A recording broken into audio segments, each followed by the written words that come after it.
এখানে সবার যাওয়ার পারমিশন নেই। যিনি গভর্নর আছেন তিনি এখানে এসে থাকেন। তো এটাই হচ্ছে গভর্নর হাউস। আমি ঋত্বিককে বলবো গভর্নর হাউসটা খানিকটা যদি ভিতর থেকে দেখানো যায়।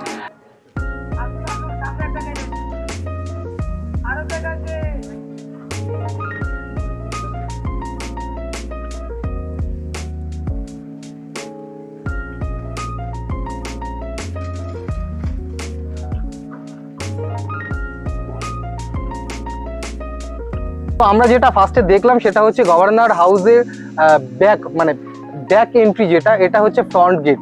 গভর্নর হাউসের ফ্রন্ট গেটটা হচ্ছে এটাই।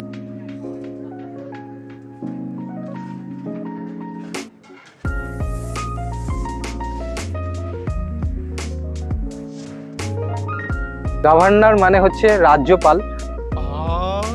स्मार्ट है অ্যাকচুয়ালি রাজ্যপাল যদি আসেন এখানে এসে স্টে করেন, কিন্তু এখানে ঢোকার পারমিশন নেই কারোর।